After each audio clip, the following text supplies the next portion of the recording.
This is Jamey Boyum in Harrison County. I am here with Harrison County Sheriff B.J. Fletcher. And I guess, rain is continuing on and off, and I guess it still have problems on some of those roads, right? Absolutely. We had as many as a dozen or more completely impassable roads yesterday. Of course, water rises. Just because it stopped raining doesn't mean the water's not still coming.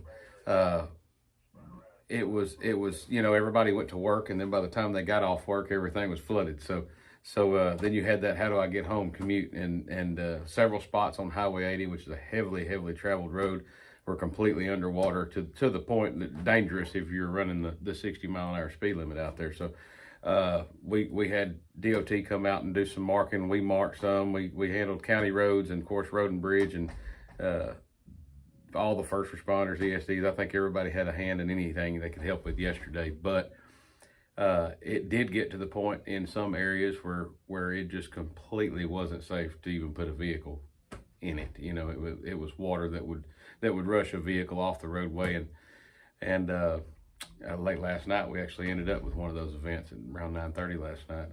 Had an 86-year-old male going home, Buckshard Road. He got in front of about where our soccer fields are when his vehicle went underwater.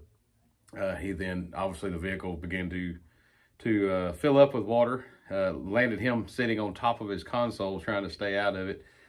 Thank goodness, prayers were answered for ESD 3, went out, did a swift water rescue, and we were able to rescue him from the vehicle. Of course, the vehicle is going to be a loss.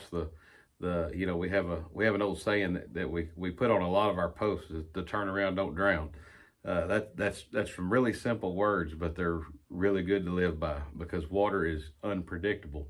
You can't see it, and not only you can know the roadway, you can know about how deep it is, but what you don't know is if the roadway is still there. What's under that water, and what that swift current has done to that roadway. You may have a 10-foot hole there now.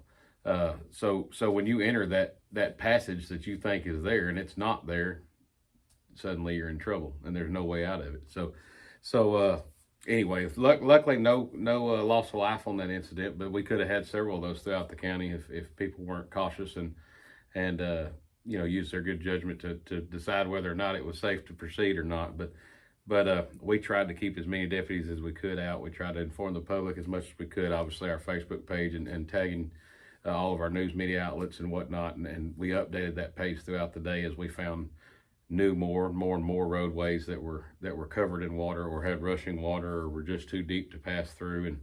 And we have a lot of low-lying areas in this county. So when that happens, you can almost guarantee which ones are going to cover first, and then it goes from there. But it was a lot of rain, and it was a lot to do. And of course, now our focus is on Caddo Lake up in the uncertain area, and obviously Jefferson area coming out of the banks. When that happens, you get into flood stages that get quite dangerous, and people wait too long to leave and end up trapped, and then we end up with those problems, or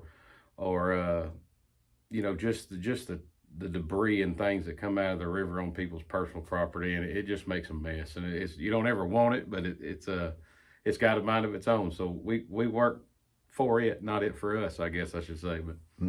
But that's our focus today. I actually just sent a couple of deputies up there to start looking and riding and seeing where we're at. And of course, I'm going to meet with the judge here in just a little bit, and we're going to have some conversation about Caddo and where we're headed and what we're going to have to do if the water continues to rise. So. Yeah, and it's there's more rain on its way, supposedly, from what I've been hearing. So it's just gonna keep on rising out there. And I guess these roads that were such a problem yesterday and today as well, those are the problem spots that you probably always have, right?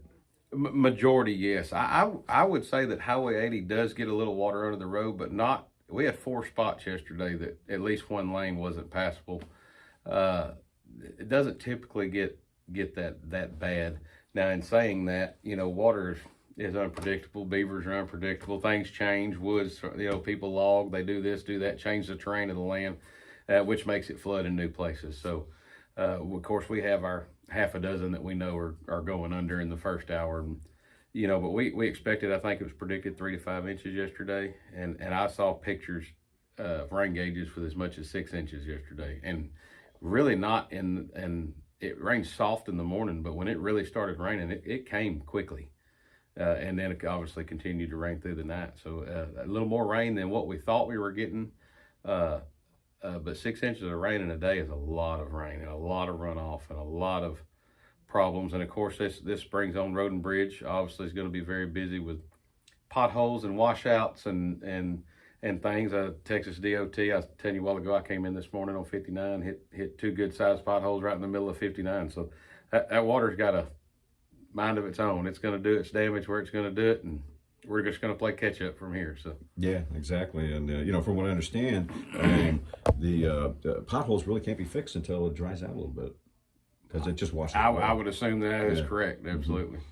So just a whole bunch of problems you guys are staying aware of, and you just got your troops out there. We're here to help until it stops, and then we'll figure out what to do at that point. So the biggest thing, obviously, is public safety, keeping people aware, trying to keep the word out of where to avoid and what to do, and then our residents down in Uncertain at Caddo Lake, and we got to make sure that they're on their toes and that we're trying to stay ahead of it as much as we can, and what the rise is going to do, and keep them aware and keep them, you know, if we need to hit an evacuation point.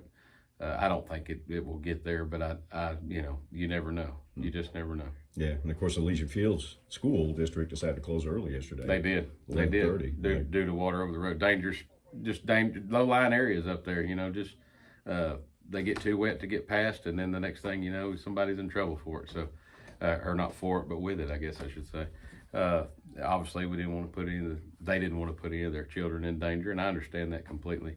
But you know, at the end of the day, unfortunately, my guys have to stay out there and have to keep doing it, and I just hope we don't lose any vehicles to it. So it has happened before, and unfortunately, sometimes we have to go, and there are emergency calls, and we're coming. So we just try to move around as cautiously as we can and as safely as we can, and all the while keeping the public safe and redirected, but you know, sometimes you find one nobody's reported yet, and that has happened before. So I just tell them to keep coming and keep looking and keep going, and go to see even some of the lesser traveled areas, because you never know where, you know, there's several roads 1 or 2 residents live on that maybe they can't get in or out, or emergency vehicles can't get to them, and we need to do something about that. So I guess you hadn't heard anything about that. No, hadn't had any issues with that as of yet, but it is a great possibility. There's a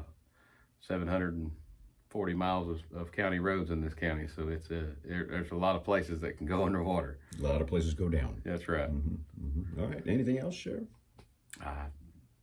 No, I just if anybody needs to know or needs to keep up in Harrison County with where these low-lying areas are, we are continuously posting them to our Harrison County Sheriff's Office Facebook page, and obviously tagging our news outlets to help try and get that word out and keep them informed. So. All right. Well, thanks a lot, Sheriff. Appreciate all the information. Yeah, you know, like he said, turn around, don't drown, don't take the risk. We'll have more later on KLTV 7 News and KLTV.com.